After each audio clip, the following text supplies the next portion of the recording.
So it's pretty early in September, and I'm here on our property right near our cabin up in the Catskills. And it's the sort of region where black raspberries just sort of grow wild. They really take off almost like weeds. And if you just sort of walk around through the woods or on your property, you can just stumble upon a patch of black raspberries. And you can see right here, here's like a patch right there. You can sort of see it like right there. And so we always pick them and eat them. I thought it'd be really nice to make a nice big batch of black raspberry jam to give to family and friends for the holidays. So I'm gonna go walk through the property, and I have my little basket here. I'm gonna pick as many black raspberries as I can, and then I'll just walk you through the process of making jam out of it. So come follow along.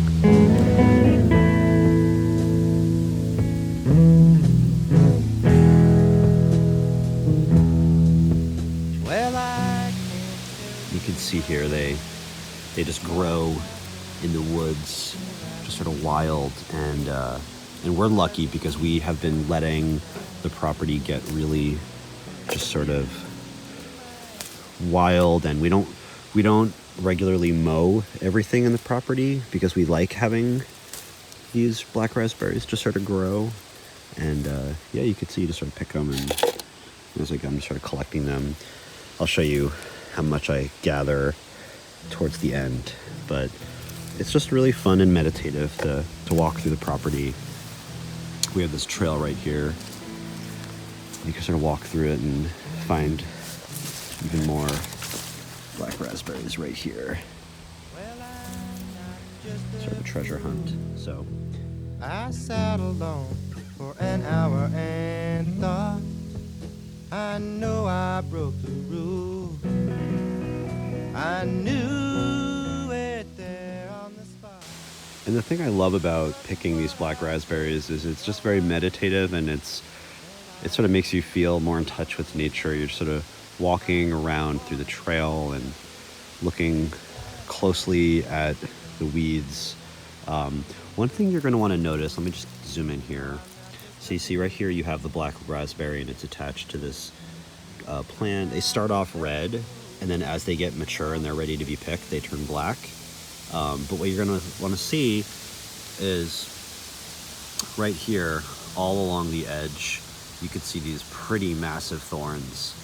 And it's really, really easy, especially when you're climbing in here, to get some of the ones that are like deeper in. It's pretty easy to get pricked. So just use caution and go for them, but definitely go slow and steady and try not to get too hurt. Then you might understand too, 'cause love is why I go. Hi, George. This is George. He's my puppy. He also loves black raspberries. So sit. Are you a good boy? They're really high in antioxidants, so they're very, very healthy. I read somewhere that black raspberries actually have the highest amount of antioxidants to any berry, so they're super healthy. Feel free to feed them to your dog. George, sit. He's a very good boy. He keeps me company as I'm walking around picking for these things. Such a good boy. Such a good boy.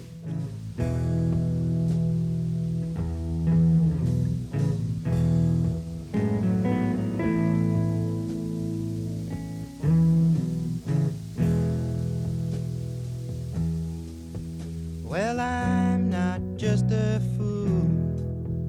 I sat alone. So now we're back in the kitchen after going out and about in the property picking black raspberries, and you can see we did pretty good. We got a lot of good berries in here. I'd say there's about 5 cups. I don't have a measuring cup, but this is like a half a cup, so I'd say each one of these is like a cup. So 1, 2, 3, and then this one's like twice tall, so that's 5. So 5 cups of berries. So we're gonna make a bunch of jam, and I'll just walk you through the process real quick.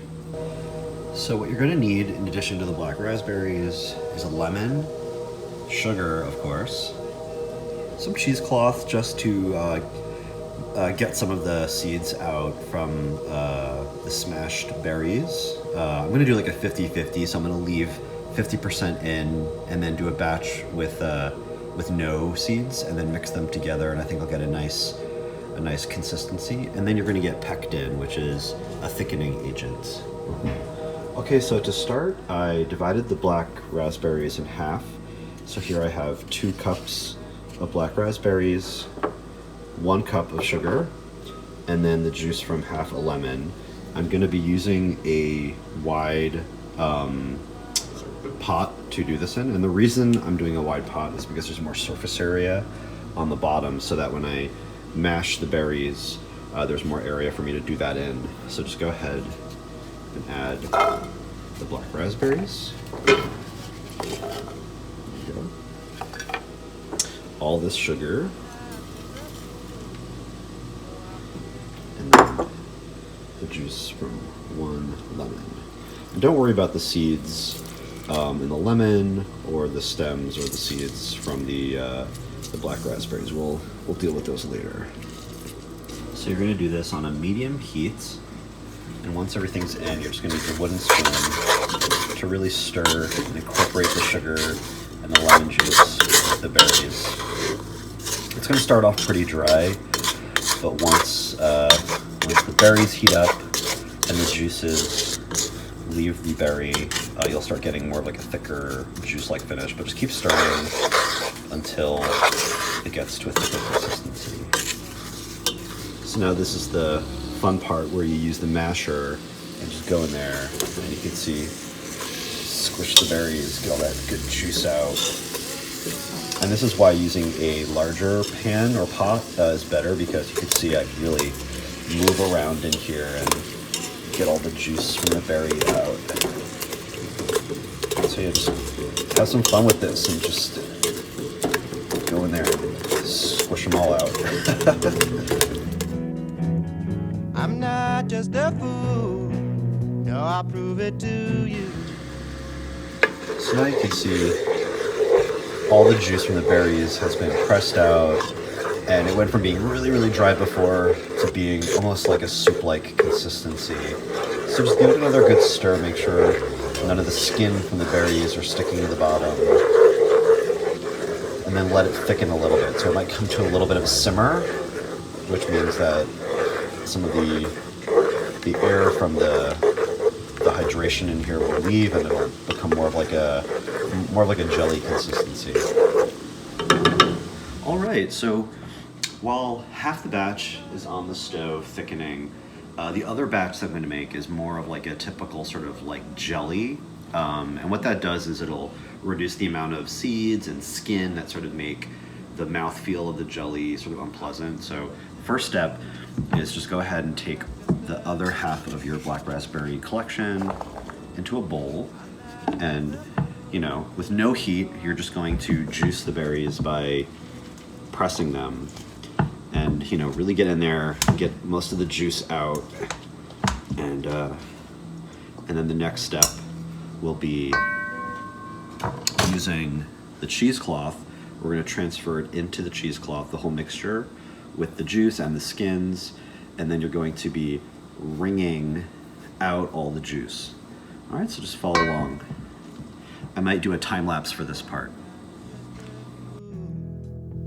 I sat alone for an hour and thought, I know I broke the rule. So now you can see what we have here is more of like a puree. It's very, very juicy. A lot of the juice came out of the berries, and there's a lot of just like berry matter in here that we're going to be squeezing out. All right, so now what you're going to do is take a plate. You have your cheesecloth, and you can see I like quadrupled it up. I just folded it mainly because this cheesecloth has holes that are pretty big, and you want to make sure that you only get the juice and not the berry parts. And then you're just going to drape that right on top of the plate like so. Make sure it's centered. Then you're going to take your berry compote, and you're going to just put put that right onto the plate in the middle. There we go. And maybe just give that bowl a quick rinse so you can reuse it again. And then what you're gonna do is you're gonna take the cheesecloth and just get each corner of the cheesecloth together like this. All the corners up and at them.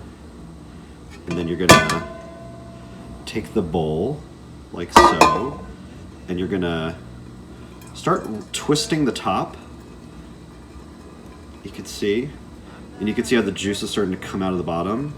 So just keep doing that, get tighter. Look how much juice is coming out.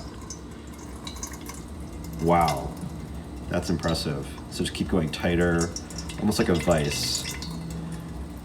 And just take your time with this, don't squeeze too hard. You'll see it can only come out a little bit at a time. So just keep going at this.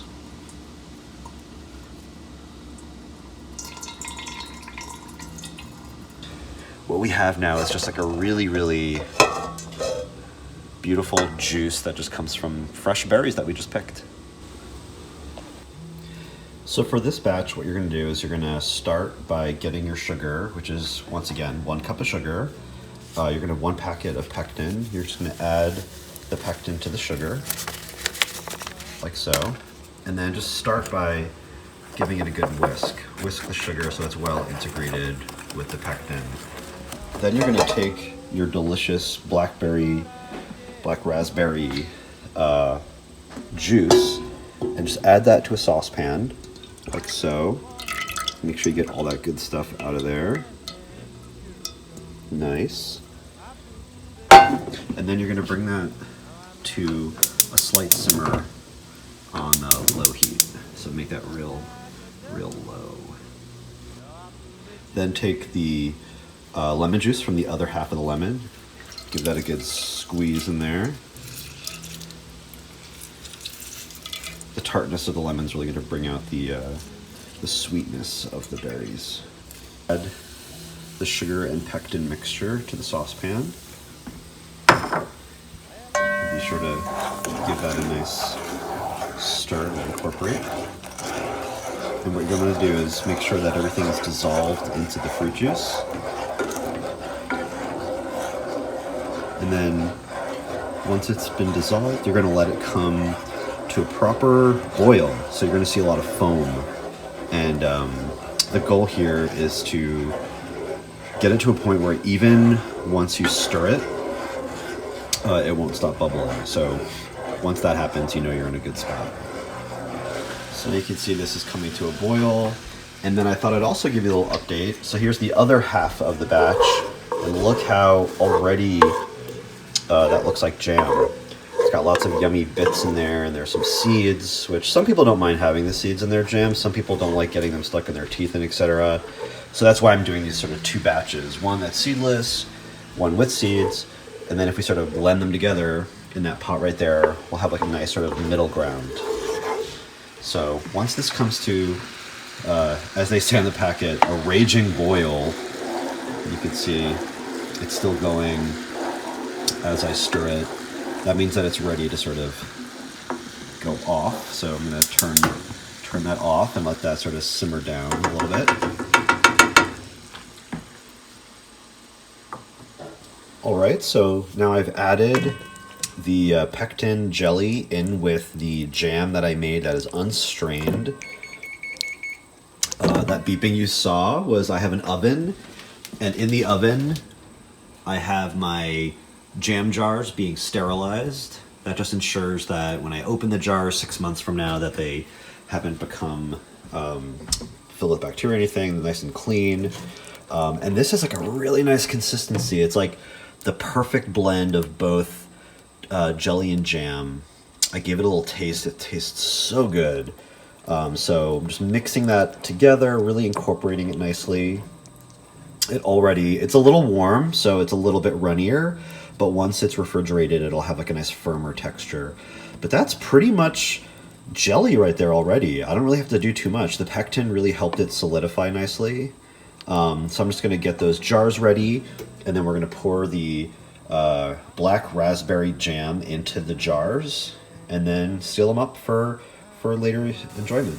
So now I have my jars that I've disinfected by putting in the oven at around 200 degrees for a little bit until they dried off after using soapy water. In addition to the jars being sanitized in the oven, you're going to also want to sanitize the lids as well. And the way I do that is I put them into a thing of boiling water just for a little bit. And then that way they're ready to go and they're sanitized. So now that we got our jam, really nice consistency, we got our disinfected jars, and the next step is to just go ahead and add the jam to the jars.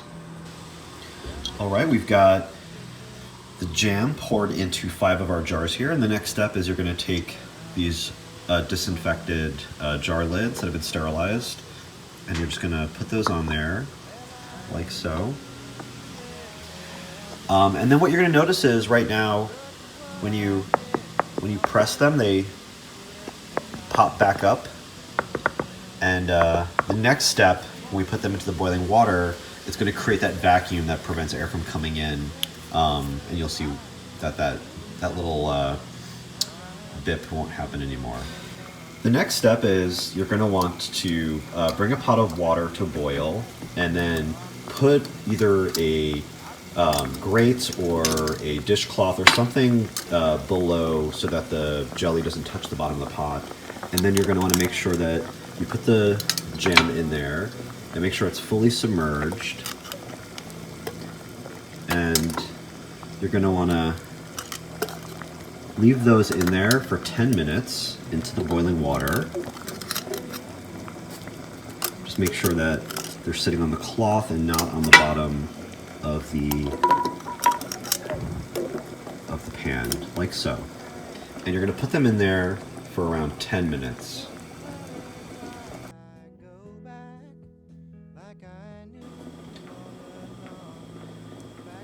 And after 10 minutes, you're going to take them out of the pot of boiling water and set them aside to cool.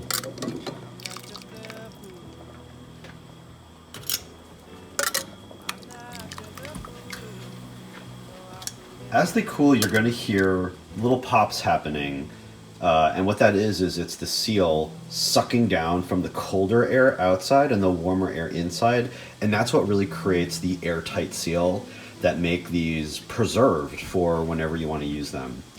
So as they cool, you're going to hear a little pop, which is once again this little belly button getting pulled down into the jar. So there you have it. My recipe for a delicious black raspberry jam that's packed with antioxidants and has a really delicious texture. Not too many seeds. It's got a really nice spreadable consistency, and you could slap a label on there and give it to your friends and family for the holidays. And it's a gift that I think they'll appreciate because it's homemade and it comes from the heart, and you picked the berries yourself, so there's nothing nicer than knowing that you created something from start to finish, especially in those winter months when you just have the memories of the summer to remember walking around picking berries. So there you have it. Enjoy your jam. Well, I'm not just a fool. I sat alone for an hour and thought, I know I broke the rule. I knew